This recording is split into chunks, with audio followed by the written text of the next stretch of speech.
Good morning. Before we begin, I would like to acknowledge that we meet and we learn from each other today on country.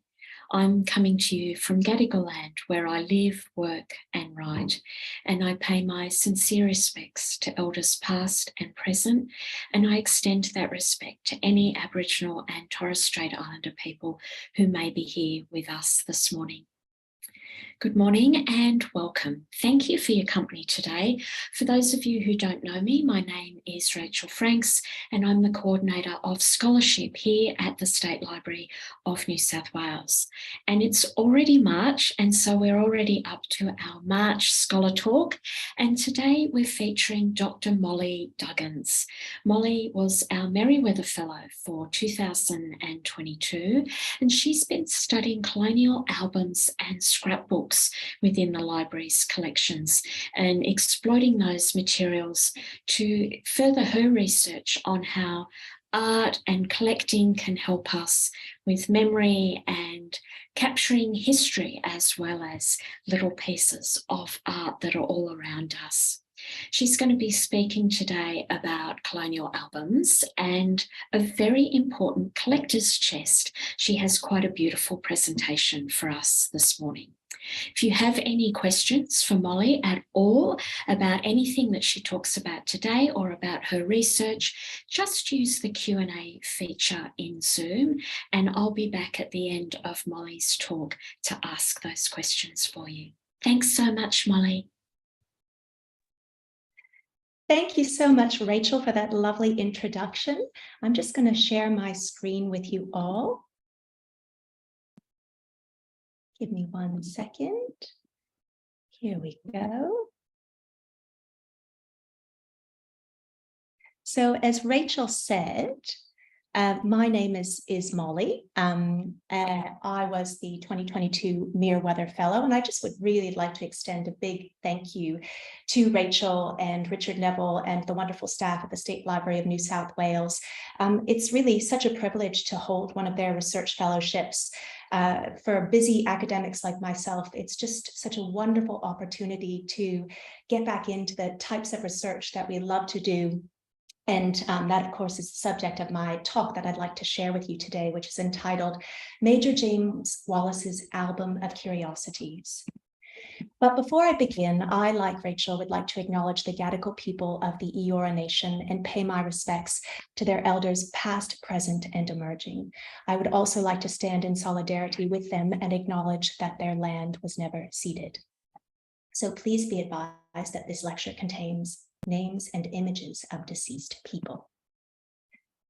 So, in 1818, while commandant of the Newcastle penal settlement, Captain James Wallis of the 46th Regiment commissioned an extraordinary collector's chest filled with artful arrangements of insects and birds, shells and algae, decorated by the convict artist Joseph Lycett. And the chest was made as a gift of patronage for Governor Lachlan Macquarie, the 5th Governor of New South Wales. Now, years later, during his retirement in Gloucestershire and the Isle of Man, Wallis compiled a grangerised or extra illustrated album of watercolours and collages of colonial scenery, flora, fauna, and Awabakal culture to memorialise his time in New South Wales. Now, this lecture considers Wallis's album as a two-dimensional counterpart to the collector's chest that augments and animates its contents. So what is this term extra illustration? Some of you might have been wondering. So as I mentioned, Wallis's album is an example of extra illustration. So it is exactly what it sounds like. It's the process whereby published texts are sort of customized by the incorporation of extra pictures that are somehow related to the published text. So this became a practice that was very popular in the 18th and 19th centuries in Europe, with the rise of print collecting in particular, and sort of an elite leisured sort of audience would get together and look for spaces within their printed books and try to extend the narratives of these stories by incorporating new material. So I'm showing you an example of extra illustration on the screen, which you might have heard me use already, the term grangerised. And extra illustration is sometimes referred to as grangerising. And that's because it was named after Reverend James Granger, who produced a book called The Biographical History of England in 1769. And I'm showing you a copy of this book on the screen from the collections of Eton Library. And it prompted this sort of fashion for people to, it was not illustrated, I should have said. And so it's kind of started, or it is credited with starting this trend of people extra illustrating this book by putting in their own prints and engravings and drawings that related to the material. So here on the screen, it's very small. I know it's difficult to make out, but the text, and it's printed text, is talking about Edward III, one of the kings. And we've got all these various engravings from various sources from the 17th and 18th centuries that this particular album compiler is cut out and pasted on the page next to that illustration. So Wallis's album consists of a copy of his book, and I'm showing you the printed text of his book, which is inside this extra illustrated album. So this is the text that's extra illustrated. And this book is his historical account of the colony of New South Wales. It's illustrated, it's got 12 plates. It was engraved by Walter Preston, who was a convict working under Lycett while he was commandant of the Newcastle penal settlement. And Preston's engravings are based, we think, on drawings by the convict artist Joseph Lycett, who I'll come back to. So the book itself, you might be able to make out down here, was published by Rudolf Ackermann in London in 1821. So after Wallis had finished his sort of tenure and returned and had left the colony of New South Wales. So he was relieved of his duties in 1819.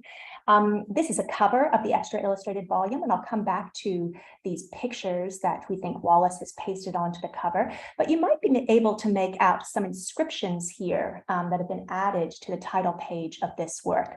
So the one on the upper right mentions that the book was given to his wife after his death in the late 1850s. Wallis died in, I think, 1857 or 58. And on the left here, we've got an inscription sort of tracing the provenance of this album. So after it was passed on to his wife, Mary Ann Wallis, she then in turn gave it to her nephew, Colonel Lieutenant Taylor, and the date here is, I think, inscribed 1866.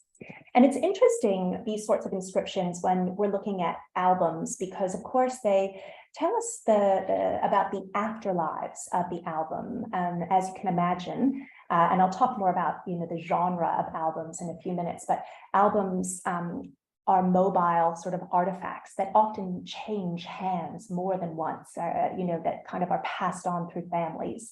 And so we can see the trajectory of that legacy through these inscriptions in Wallis's album. And the handwriting of, if this is indeed by Colonel Taylor, does appear throughout the album. So it's possible that he or whoever made this inscription was adding these sort of later notations to some of the images that Wallis compiled or extra illustrated. And it also speaks again to this sort of transmission of oral testimony or knowledge about the album. So Wallis might have explained the contents of this album to his wife and his friends and his family, and then and perhaps his nephew or his wife then might have passed on this information to her nephew, and this idea, this sort of continuation of the sort of oral stories or narratives that are very important in the lives of albums. So what's in this album? What sort of extra illustrated material are we looking at? Well, it consists, I'm going to show you the sort of different types of images that are in it now.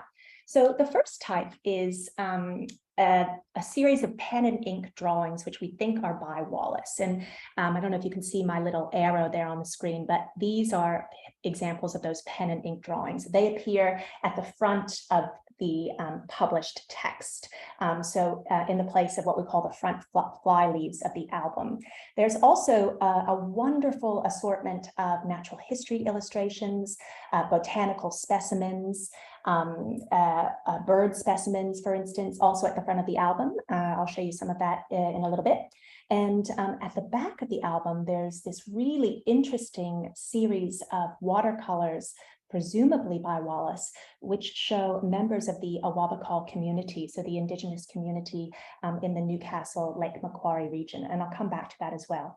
But for now, let's look at this first sort of category of material in Wallis's extra illustrated album. So as I mentioned, there's a number of pen and ink drawings at the front of the album. And it's pretty clear that Wallis has most likely copied these from other sources. So these are Wallis's copies, if you will, and these are the sources, the original sources for these landscape views. So this particular view, you can see, actually comes from a drawing by, or an engraving by George Evans after James Taylor, who was an artist who accompanied John Oxley on his inland expedition to kind of track the Hastings River in 1817. And so we can see that Wallis has relatively faithfully copied the topography of the scene with these really unique sort of conical mountain shapes, but he's removed the figures. Same down here with this view of Port Macquarie. So here we think Wallis has copied Joseph Lycett, and you can see there's that real similarity in terms of the topographical outlines of the lake there and the rock formations. But yet again, Wallis has removed the indigenous figures, or the figures in this case, and the boats as well, to really just focus on that landscape.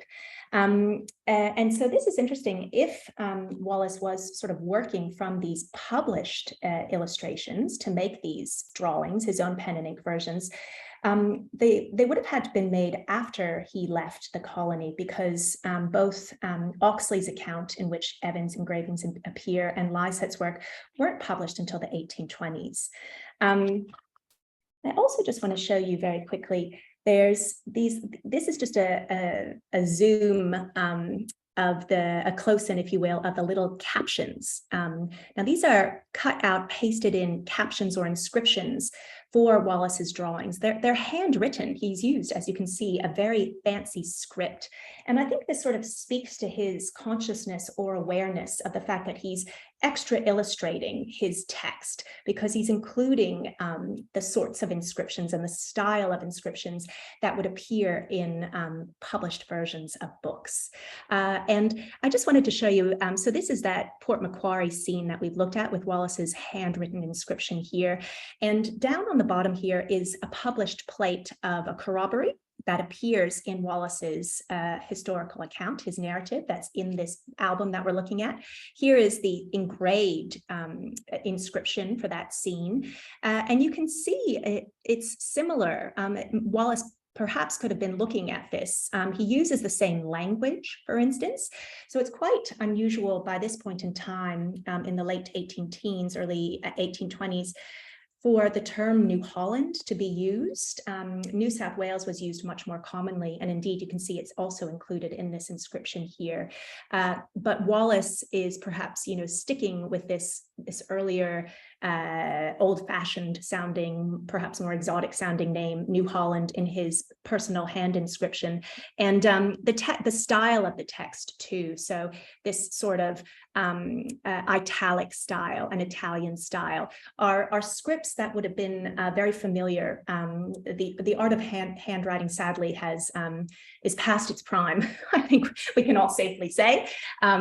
But back certainly in the 18th and 19th centuries, it was considered a true art form.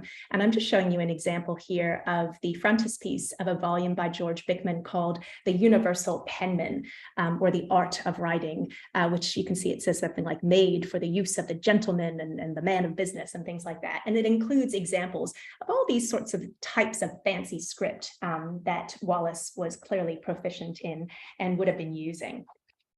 All right, so let's keep looking. I just quickly want to go back to this and say, why is Wallis perhaps putting in these extra landscapes into his album? And it could be we don't know this for sure, of course, but one of the reasons is that he's sort of providing this extended environmental context for his published account of his time in New South Wales by including, views from the region of the Hunter and the Newcastle and Port Macquarie that were important, to his experiences as the commandant of the Newcastle penal settlement, but that were not included in the published account. So it sort of extends, if you will, the landscape of his book. Okay. So the second sort of category of material that we see in Wallis's grangerised or extra illustrated album are a series of natural history illustrations.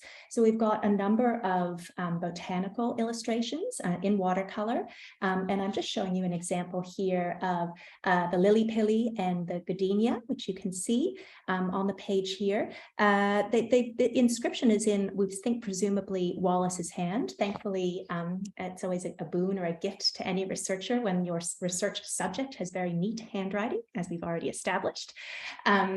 And in the center, we have this watercolor of a hobby falcon.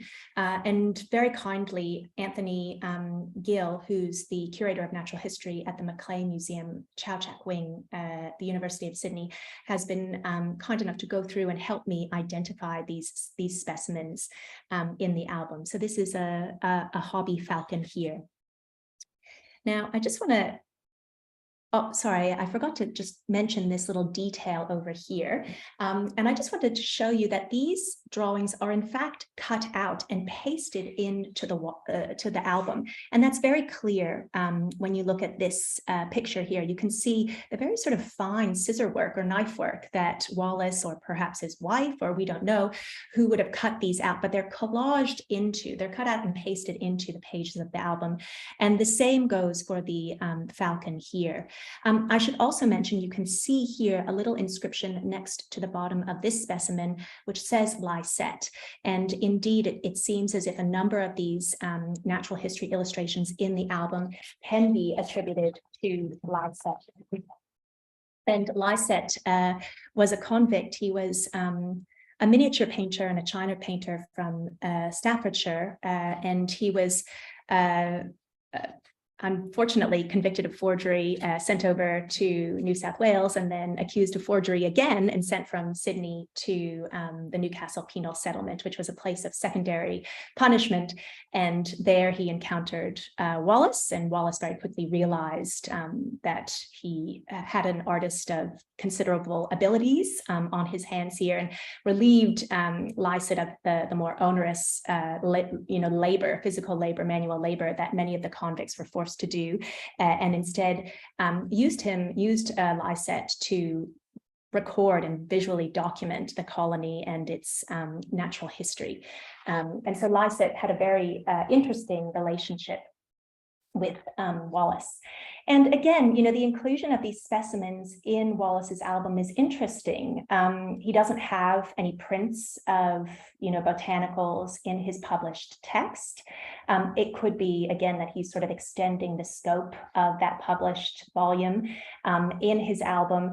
And we might think of these botanical specimens and these, sort of ornithological specimens as providing that sort of microcosmic perspective to the macro perspective of the landscape. So these are the types of plants, these are the types of fauna that we would see appearing in those, pen and ink landscapes that we've just looked at. So it provides this sort of wonderful dimensional stage set, if you will, for Wallis's volume.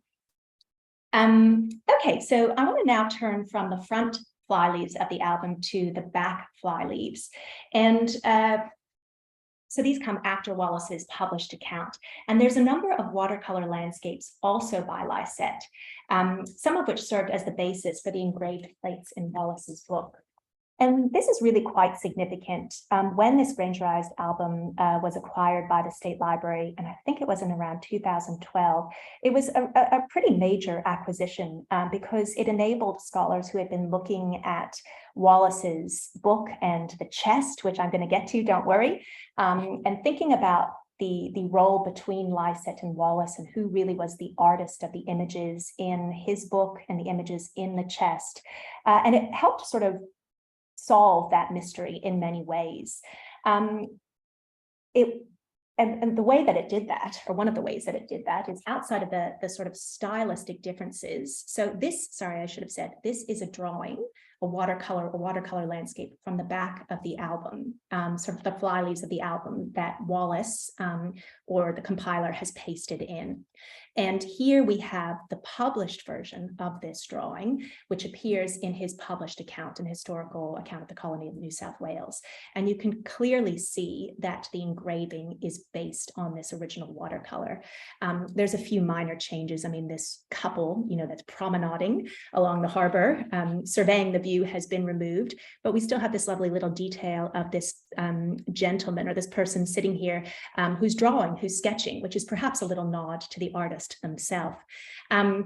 But what's very interesting outside of the similarity of these two works is the inscription that appears beneath the drawing in Wallis's extra illustrated album. So in the published account, and I've just blown up this tiny little text which appears right under the image, and it says, this is an original drawing by Captain Wallis. So Wallis is claiming authority, he's claiming himself as the artist behind this drawing.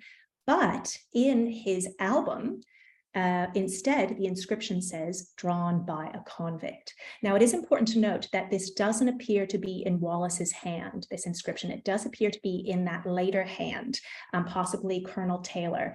But that information provides strong circumstantial evidence for us to believe that, in fact, Lycett, not Wallis, was the artist behind the views in his book. And I should also say that with Lycett's work, I'm sorry I don't have a closer view to show you, but you do get a sense of how much Wallis would have appreciated his skills as an artist. He's quite a fine draughtsman, and of course this probably comes from his previous employment as a china painter or working as a miniaturist. You need that really fine level of detail. And it's interesting, there's often a lack of pencil underdrawing in many of Lycett's work because he was so confident, with those sort of minute skills of working directly on the support. So what sometimes appear to be pencil lines are in fact really sort of fine pen and ink lines. So he's displaying this sort of confidence and capacity in his role as a very fine artist. Okay, so I want to now look at the final category of material in Wallis's extra illustrated album. And at the back fly leaves, we have a number of landscapes. They're collaged landscapes. And in them, we have portraits of really sort of sensitive individual figures, mostly of the Awabakal people, we think. And so I'm showing you one example here on the screen. And what's so interesting about these watercolors, we think they're by Wallis, first of all, and I'll come back to that. But also they present this really sort of intimate portrayal of people of the Awabakal community that would have, whose Wallis would have been on their land of Bloomsbury at Newcastle. And we also see this sort of non-idealized portrayal. I mean, we have this central figure here wearing a British officer's coat, standard military issue. And I'm just showing you an example of an officer's coat here in a relatively contemporaneous drawing from another sketchbook in the library's collections belonging to Edward Charles Close, who was stationed, I think he was in the 48th Regiment, and he was stationed at Newcastle directly after Wallis. And we've got this lovely sort of cross-section, if you will, of, it's called the costume of the Australasians. And this cross-section of the sort of fashion, the sartorial code of the day in colonial Sydney. And we can see a very similar officer's coat to the one that this figure is wearing here, in addition to convicts and, the governor's aide de camp and other figures. And so the inclusion of this sort of colonial dress, if you will, in the Awabakal, in these Awabakal portraits, really speaks to that firsthand, cross-cultural contact between Wallis and the members of his regiment and the Awabakal at Mullumbimba. Grace Karskens has done some wonderful work on this type of the wearing by Awabakal and Eora people of these sorts of clothes. Why would they wear, off military clothing, for instance? And one of the reasons, she says, is that Indigenous peoples, such as the Eora and Awabakal, realized the significance to which the British ascribed clothes. Clothes were really symbols of power, right? And so in acquiring officers' coats, such as this one here, it's an example of demonstrating that they're on equal footing. They understand the power of this sort of dress and the power that it has in terms of the social relationships of the time. She also speaks about men's business and women's business. So if you're interested, I do encourage you to look up Grace Karskens and her work on sort of clothing that's acquired and appropriated by Indigenous communities in colonial New South Wales. I just wanted to show you a close-up of this collage to show you that it is indeed a collage. And it's just this figure here who's seated to the right of the central figure. And you can see the edges of the paper where Wallis has cut out the figure, which was presumably painted earlier on, and then sort of incorporated it into this backdrop. So you can see these brush strokes going over the pasted in paper to create this sort of integrated looking collage background of somewhere probably, along the Hunter River in the Newcastle region. And we know that this is by Wallis. One of the reasons why we know this is probably by Wallis, these drawings of the Awabakal, is because they're quite similar to his style in other attributed watercolors that have been attributed to him. So here's a lovely example from another one of his albums in the library, and of his dog Fly. So obviously a dog who meant a lot to him. And you can see there's this really similar sort of brushy scrub with these gentle sort of wash strokes that are very similar to the way that he's incorporating this figure into the scene. Now, the fact that Wallis made more than one album is significant. So this actually comes from another album that's also in the collections of the New South Wales. And I think it's important that we briefly discuss the sort of significance of album making in the 19th century before we start to look at some of this illustrated material, extra illustrated material more closely. So album making was a ubiquitous process in both the 18th and 19th centuries. So men, women, and children compiled albums. Certainly by the 19th century, they were relatively inexpensive. So they started off as more of an elite pastime, as we saw with those extra illustrated examples of Granger's book. But they opened up into the 19th century to be a real sort of middle-class pursuit where people could sort of make sense of the world around them by collecting and arranging and preserving, various sorts of visual material and texts, inscriptions, poems, ephemera. You often see interesting inclusions like locks of hair, for instance, ribbons, and occasionally even pressed specimens of plants and even insects and things like that. So I'm showing you here on the screen just the frontispiece, a painted frontispiece of another album. This album belonged to an officer, a British Army officer like Wallis, named James Cockburn. And I came across it when I was doing some research at the Yale Centre for British Art. And I just think it really sort of encapsulates the role of albums in 19th century visual culture. As exhibitions in miniature, they sort of mirrored larger systems of 18th and 19th century collection and display, such as the museum and gallery. They also had a really close connection to the Romantic movement. Now, Romanticism emerged in the 18th century, and the sort of practice of album making, of collecting bits and pieces, fragments, and saving them into this really sort of personal collection or compendium of image narratives resonated with Romanticism's emphasis on things like feeling, introspection, memory, and subjectivity. So if we look a little bit more closely at what we see in Cockburn's frontispiece here, we've got this sort of coastal landscape in the middle. And then in the foreground, we've got these wonderful ruins of the capitals of classical columns. We've got a tiny little urn you can just make here on top of a sort of a barrel or something like a plinth, probably, little basket to collect things. And we've got that, you can see the album has been dedicated by Cockburn, I think, to his wife or sister. And it's against this wonderful sort of architectural, this Gothic facade in the background. And it's enframed by this wonderful laurel garland. So this is actually a laurel garland. Now, laurel, like the urn, so this little urn here, is associated with memory. And so we can see that the album played a really important role as functioning almost as a sort of secular reliquary, as a way to kind of memorialize one's past experience. Now, albums were often compiled in the drawing room, in the domestic interior. And I'm just showing you an example of this space from the period when Wallis would have been compiling his album. So it's by Sir Charles D'Oyly, who lived in India and worked for the East India Company in India, and then retired in Italy due to ill health.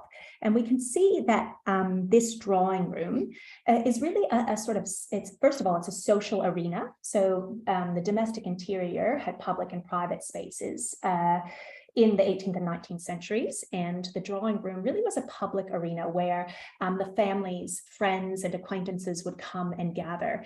So there's lots of people in the room. We can also see it's this site of visual consumption, right? So we've got a man reading a newspaper, someone else reading a book over here. We've got these books on this center table and two women bent over. She looks like she's bent over a book. She's bent over maybe some needlework, a traditional feminine pursuit at the time. And we've got this smaller occasional table in the foreground, which also has open sort of books on it. So this is the place, this is the context in which Wallis's album would have been compiled.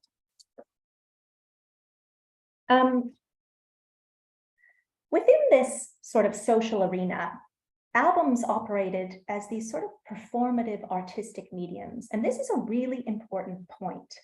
So often albums are viewed, I'm just showing you an image from another one of Wallis's albums here. So often albums are viewed as just these sort of receptacles for collections. But we need to remember that album making was an active artistic practice of collection, arrangement, and display. So it was really sort of a type of curating, right? Album making was an artistic endeavor in its own right. The skills of selection and composition were highly valued in the 18th and 19th centuries. They were considered signifiers of cultural education. And nowhere is this better demonstrated than these images that I'm showing you on the screen. So this is from another album in the library that Wallis compiled. This is just the printed frontispiece of the album. And this is this really interesting sort of very elaborate composition that appears near the front of the album. It's entitled "To the Memory of Brother Officers," and it's dedicated by Wallis to those who, I think he writes, quote, who died around the globe while serving with him in the 46th Regiment. And so we've got, we talked about those symbols of memory, you know, associated with Romanticism and Neoclassicism to a lesser extent. And we've got this urn here. We've got his regimental colors here. And then we've got all these sort of emblematic figures relating to episodes of his life as an officer. He really was a career colonial officer before he came to colonial New South Wales. He was stationed in Dominica in the West Indies. And after his time in Newcastle, he went to India for several years. And so one thing we can see is here's this little dog Fly, who he obviously really loves because he appears here again as well. But what's so interesting about this composition is that it's not static. It's got movable parts. So there's this little flap, a lift out tab, if you will, at the top of the urn, which lifts out to reveal this weeping willow. And it's actually inscribed with the names of, presumably, of his brother officers, who met a tragic end at some point during their military career. And this symbol of the weeping willow is another really popular romantic device. I'm just showing you a related example from the Cooper Hewitt Design Museum in New York, which is this beautiful mourning sampler. So it's actually a form of textile work or needlework where we have someone mourning before or underneath a weeping willow. And so in addition to the text that's sort of revealed when you pull out the top of this urn, we have these wonderful inscriptions that appear in this very sort of elaborate gilded cartouche at the bottom of the plinth on which the urn stands. And I know it's hard to make out, but I just want to read you a little bit of this right now. And it's signed James Wallis, July 17th, 1835. Wallis writes, "Within this vase there is enshrined the humble tribute of a feeble mind that with poetic skill could ne'er impart the generous tribute of a feeling heart. An effort has he made with turmoil true to bring the past all warmly to his view. The glass from which the sand has nearly ran tells him how short is the career of man." So we've got this really wonderful layered visual monument to memory and mourning, which sort of sets the tone for Wallis's album. Now, what's interesting is in her book on the Macquarie collector's chest, Elizabeth Ellis, she looks at this album and this composition by Wallis, and she wonders, and I'm quoting her here, she says, "Could the mind that created this complicated miniature artifice with all its hidden illusions and moving parts be the same as that which devised the collector's chests?" Now, this comparison could, of course, also be applied to Wallis's grangerised album, which unfortunately hadn't been discovered when Elizabeth was writing her book on the Macquarie collector's chest. I want to spend the rest of the time now looking at some of these similarities between Wallis's album, the grangerised album, and the chest itself. First of all, if we just think about their material qualities, they're both distinguished by their relatively small scale. I mean, albums in particular, are handheld. There's this sort of tactile level of engagement. But think about how they also require activation, right? So like that little collage, they're not static themselves. You open the album, you turn the pages, while you're fingering, literally touching the pages. And in doing so, you sort of activate this cycle of revelation and concealment. You reveal what's on a page and then turn the page, and that one, that view is replaced by another view. It's quite interesting because it's actually not that dissimilar to the way we might experience, or the original audience would have experienced, this collector's cabinet. So it's also relatively small. It was intended as a piece of campaign furniture. And it's got this compartmentalized aspect to it that also functions on a sort of cycle of concealment and revelation when you begin to unpack it and look inside and reveal what's inside the drawers. So there's these similar properties, sort of material properties between the albums. There's also some really interesting thematic overlaps, which I want to share with you now. Both are the product of Wallis's time in Newcastle. So under the direction of Governor Macquarie, Wallis implemented a really ambitious building program. One of the buildings he was most proud of is Christ Church, which you can see here. But he also instigated the building of a hospital, a jail, and barracks, and a breakwater to kind of make the harbor safer for boats to come in. So there was going to be this breakwater connecting Nobby's Island to the headland there. So it's likely that Wallis made the chest, or not made the chest himself, but commissioned the chest as a gift of patronage to Governor Macquarie. And sorry, I zoomed past this quote because I'm conscious of the time, but it's an extract from a letter, an open letter that Governor Macquarie wrote, really praising Wallis, sort of singing his praise in a letter to the Sydney Gazette. And it talks about his zeal and his judgment and the way that he carried out his duties at Newcastle. So there was a close relationship between governor and commandant. And it's likely that Wallis commissioned the chest as sort of a gift for Macquarie's patronage. It's not the first time that he would have given gifts to Governor Macquarie. There's records that indicate him, making sure that choice specimens of the timber, there was a big timber yard at Newcastle, were sent down to Governor Macquarie. This is the back of the album, and it features a view of Vaucluse, likely by Lycett, we think. And we know that Wallis gave a copy of this particular engraving to Mrs. Macquarie with, quote, his respectful regards in 1817. So he was in the habit of sort of presenting gifts to people like the Macquaries. So moving ahead with looking at the similarities between the chest and the album. So I'm just showing you here on the left, these are the engravings on the front cover of the album. And these are two of the painted panels inside the chest. So the chest itself, you can see here, contains drawers of specimens of insects.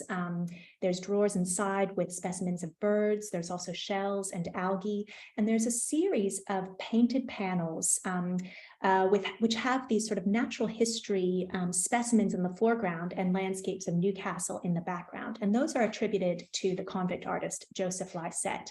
And as a whole, this chest really presents this sort of microcosm of the colony. It was meant to not only sort of promote the natural wonder, through this collection of these beautiful and varied natural specimens, but also the sort of potential of the colony. It featured, the craftsmanship of convict cabinet makers. I think William Temple was involved in the construction of the chest itself from Australian rosewood and cedar. So it's this sort of promotion of the colony that was portable. It was meant for meant for Macquarie, to take it back to him to England when he finished serving as governor in New South Wales. And it sort of functioned as this mobile advertisement, this sort of drawing room entertainment that promoted the wonders and riches and potential industry and culture of the colony of New South Wales.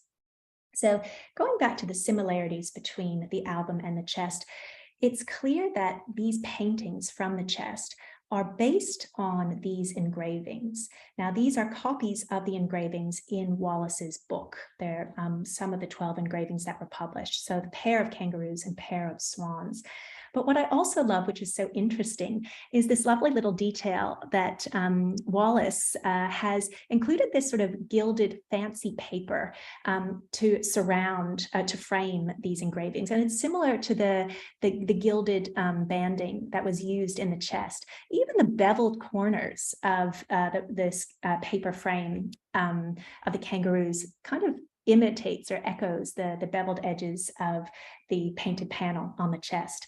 And these sorts of they were called fancy papers. They could have been purchased from a place like Ackerman's Repository of the Arts, which was actually the place where Wallis's book was published.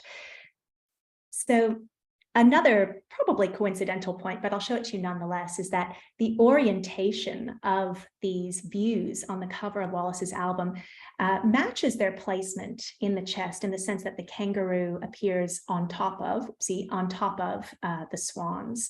Perhaps coincidental, but I thought I'd share it with you. So there is also strong evidence that the drawings, some of the pen and ink drawings in Wallis's extra illustrated album, serve as the backdrops or were used or relate to the backdrops of some of these paintings in some way. So we can see that this view of Newcastle here, and there's Christchurch again, relates to this painting with these pair of pelicans, and this view of Throsby's Creek relates to the view of these spoonbills, these pair of spoonbills in the chest. I just want to show you two more really interesting examples before I wrap up here. And that's, there's this wonderful collage of fish in Wallis's album, which relates quite closely to a painted panel. It's the largest painted panel of the chest that you can see here on the left. So this is from Wallis's album, and Tony Gill at the Maclean Museum was really kind again and helped me to correctly identify the types of specimens included in Wallis's album. Now, in thinking about whether or not these drawings served as a basis for these in the chest is quite interesting. We're not sure, well, first when I looked at them, I wasn't sure who they were by. So we don't have many examples of Lycett painting fish, except for perhaps this panel, which is attributed to him. So my first instinct was that these fish illustrations were by Lycett, as it seems that seems to be the trend with everything that we're looking at in the album here. But in comparing the drawing of the fish to that of this falcon that we looked at earlier, they're quite different in style. So you can see that the falcon, which we think is by Lycett, is much more accomplished. We've got the lovely sort of shading in the beak, that wonderful highlight in the eye. All that's missing in this much sort of flatter, more schematic depiction of the fish from Wallis's album, which led me to think that perhaps Lycett is not the artist of these fish. I also considered Richard Brown as another contender. Richard Brown was a convict also stationed at Newcastle. He was there before Wallis and Lycett, but he was still there when Wallis came in 1816. And Brown also had some artistic ability, perhaps more limited than Lycett. And he illustrated a manuscript for the commandant of Newcastle then, who was Thomas Scotto. And so this is an example of the specimen of a John Dory from Brown's illustration. And I think it's relatively clear based on, stylistic comparison that Brown is also not a contender for being the artist of these fish drawings. What's really interesting is if you compare the drawing, the collage and the panel closely, you can see that the fish have been used, I think, as a model for the chest. They all appear, so there's 7 fish that appear from the drawing in the collage, including the red scorpion fish, which you can see here, the John Dory, of course, which you can see here. This is the trevally, which you can see here, the old wife, the weed fish. And they are placed in exactly the same sort of positioning as they are in the drawing. So facing the same way with the same orientation. And this leads me to believe that they probably were the basis for the chest painting, for the chest composition. If we look at a detail of the painted John Dory with that of the drawing from Wallis's album, you can see that they're quite similar. However, there's much more fine work, line work in the body of the John Dory. The eye is more detailed in terms of its treatment with color, and it looks like it's been worked up quite a bit. I would contend, could these drawings actually be by Wallis? They sort of seem to match his brushy, more loose, style that we saw in the earlier illustrations. And there is this evidence of a pencil underdrawing under them as well. Could Wallis have produced the original drawings and Lycett have worked them up for the chest? For the fish panel? If this is indeed the case, it would change the sort of current view of scholarship, which really considers Lycett as the main artist for the chest, and it would give Wallis a bit more of artistic involvement in the production of the images for the chest.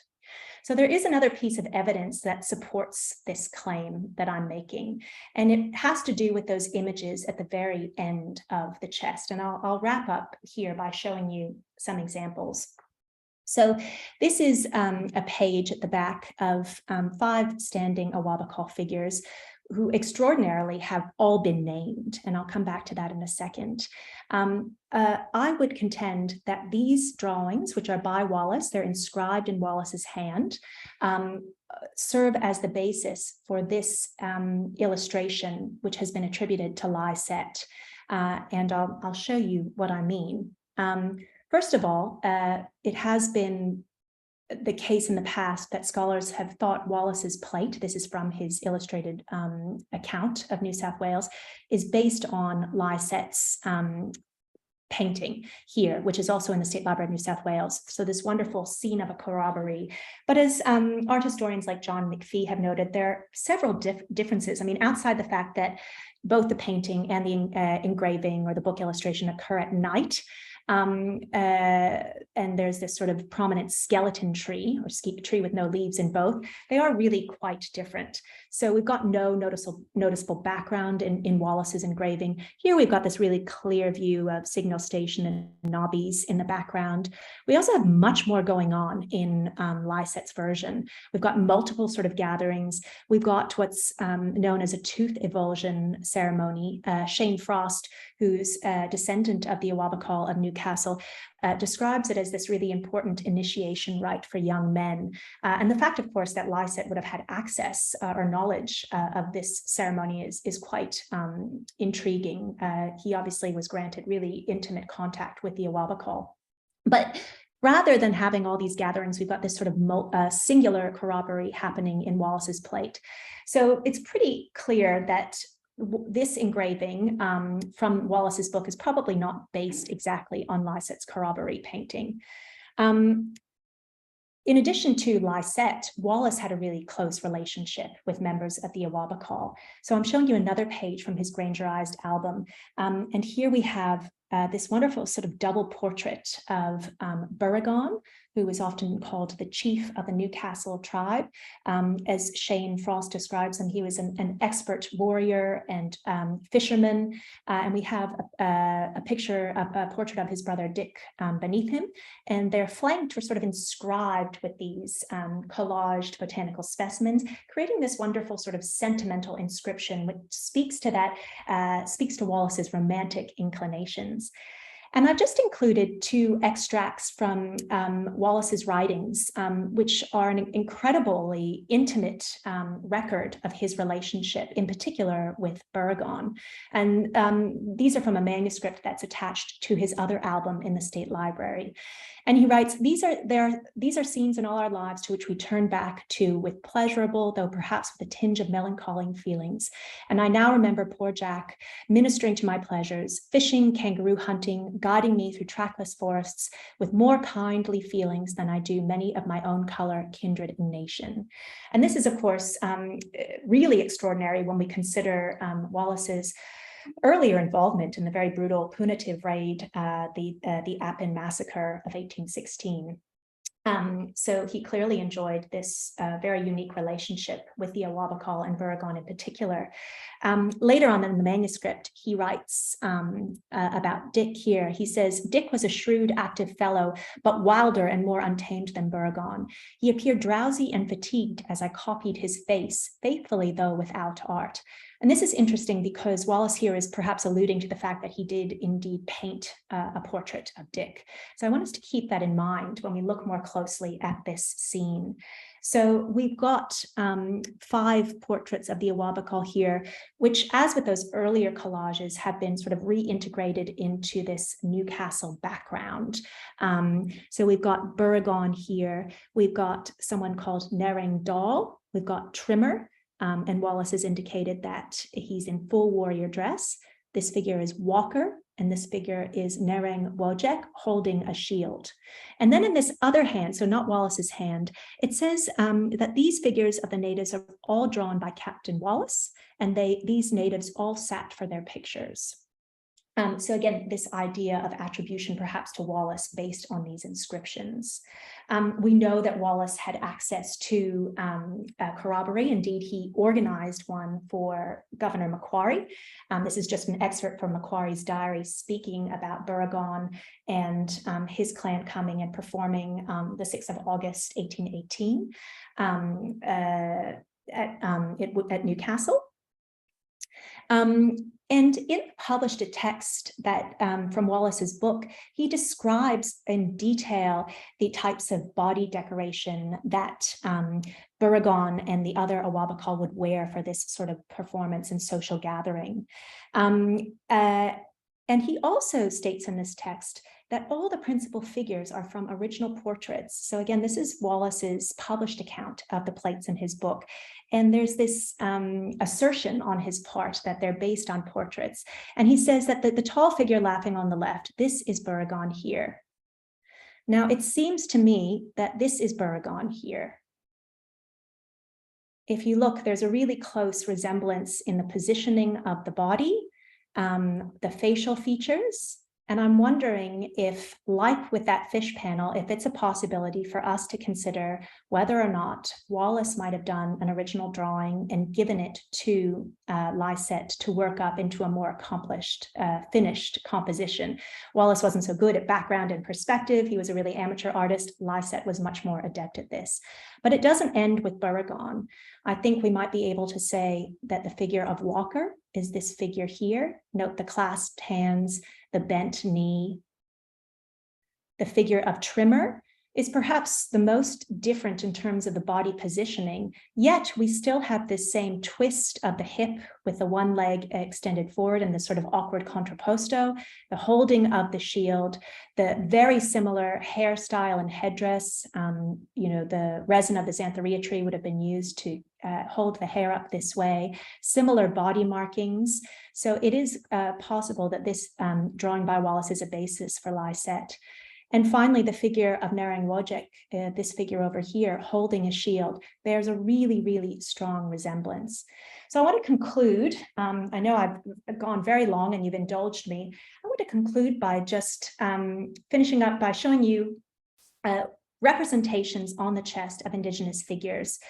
This has really perplexed me in looking at the chest and looking at Wallis's album, because these figures are not the Awabakal people, and we know that Wallis and Lycett had close engagement with the Awabakal, and both, it seems, painted them. And of course, we have Lycett's wonderful album in the National Library showing the Awabakal in fully controlling and enjoying their land, their country, hunting and fishing, etc.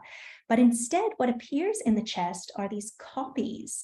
So these painted panels in the chest copy two views by William Westall, who illustrated Matthew Flinders' account, his voyage to Terra Australis. And so we've got a view of Port Bowen down here, and King George's Sound up here. So from different parts of Australia. So why are the Awabakal not represented in the chest? Perhaps we'll never know. So to conclude, my research fellowship has allowed me to kind of put forth a new argument that Wallis perhaps has not been given enough credit for his artistic participation in both his published volume, but also the chest. And where I'd like to go from here is I've been talking with Shane Frost, who in fact is a great, I think his grandmother was the great-great-great-great-granddaughter, I don't know if I got that right, Shane, sorry, of Borogon. His ancestor, Molly, was the descendant of Borogon. And I'd like to work with Shane to think about how we can use Wallis's album to reanimate the Awabakal presence in this chest. As Shane says, to unbox the contents of the chest and to think about a much more culturally holistic approach to the chest in terms of the Awabakal figures who Wallis and Lycett knew, and who Borogon and the others probably were quite instrumental in using their expert knowledge of country to collect specimens for the chest. And whether or not we might think of this project as a form of decolonization of this sort of quintessential colonial symbol, the Macquarie collector's chest, as a way to think more about this sort of intimate cross-cultural encounter that Wallis and Lycett and the Awabakal had. All right, I better stop there. Thank you very, very much. Thank you so much, Molly. That is a truly wonderful presentation. We have a lot of people here today who know these objects so well. They've spent years either at the library or coming to the library, so very familiar with what you've been talking about today, but certainly unfamiliar with this new challenge around attribution. So lots of people really excited about what you've brought to us, and quite a few people in the audience this morning who have said they'd never seen this object before. So what a very fabulous introduction to them, to this marvellous thing that we have here at the library. We are a little bit short of time, so I'm just going to ask you one quick question because you've already half answered it. So somebody was asking about the beautiful images on the cover of the album and the medium of those images. So you've already answered that they are, in fact, engravings. But the question goes on, how tactile is that? I mean, we look at the chest and much of it is overtly three-dimensional and we're not allowed to, but you want to touch it. So what does that front cover of that album feel like? How raised is that?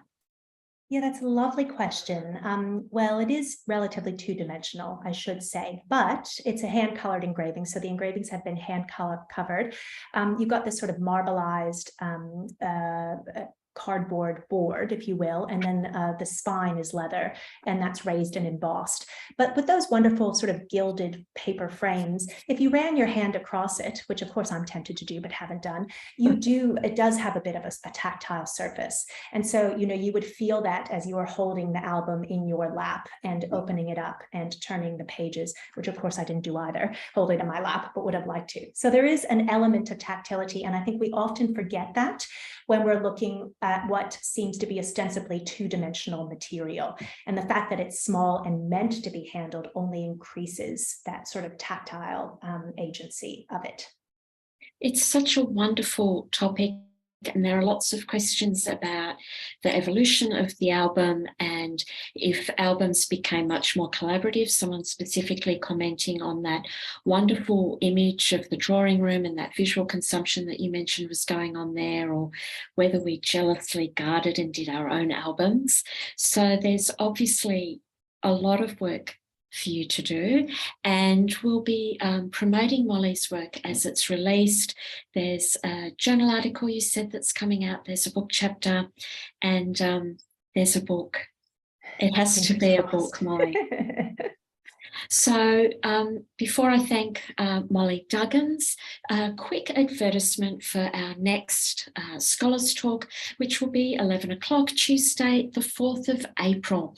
And Dr. Damien Gleeson, who was in Molly's cohort as our Australian Religious History Fellow, he'll be talking about Irish Australian Catholicism and his work with the extensive collection, the Father Terry papers, many, many boxes that he's been patiently going through, and again revealing many new things about the collection that he will share with all of us. But thank you all for coming, and thank you, Molly, for your time this morning and all the work that you've put into being a Merewether Fellow. We're very grateful. Thank you so much, Rachel. It was my pleasure. Okay, stay safe, everyone. We'll see you next time.